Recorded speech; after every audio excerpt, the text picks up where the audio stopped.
Okay, so my thoughts that I wanted to share with you today. I've just been doing processing refunds for our new students that came on board and decided not to stay after their first 6 weeks. And it's always a bit of an emotional experience when people come on board and you give them really great results and then they decide not to stay. And so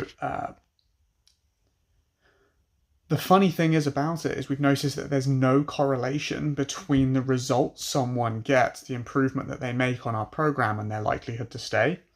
And it all comes down to, did they enjoy it and is it what they expected?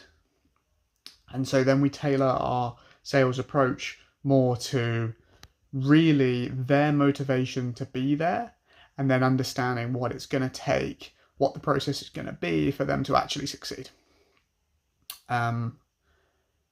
But the reason I wanted to talk about it today is just to understand, or to share my understanding of what our free offer is. Why would you offer guarantees, or offering things, adding things to your offer which makes it so good people feel stupid saying no?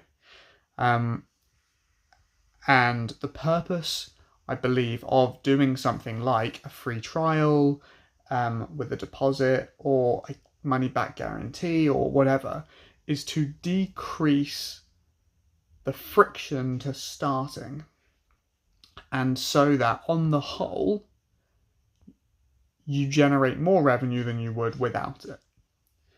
And that's the metric. And so it's really important to separate your emotion of that when you offer a money back guarantee or anything like that. When you do have to follow up on that, understand that the reason you did it, and as long as the maths is true, that it's still better off to do that.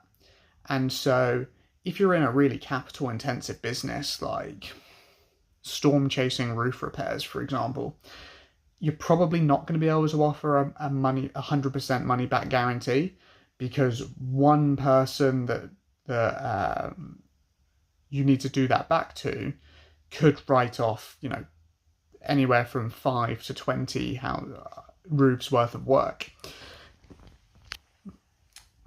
Unless for every one that you had to pay back, you got an extra 200 or 300 roofs that you wouldn't have without the guarantee. And then net, it's a much better option to offer it. And that's the thought process. So if you have a guarantee or something like that, or something so crazy that is actually detrimental to the business's finances, i.e. you give things back, or free trials and all this sort of stuff, make sure you've done the maths and tested it. Does it make sense? Is it better to do it this way, or is it better to just take payment in full and sell fewer? Because at the end of the day, that's the objective, is to make more money per customer on average. So yeah, with that piece of information, we're definitely going to trial increasing prices and decreasing the offer that we give to people, decreasing the amount that we give away for free, now that we have so many testimonials and reviews and all that sort of stuff.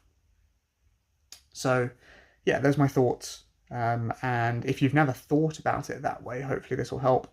If you're going to offer trials or offer something crazy, does it increases closes enough that the amount you have to give back net is beneficial?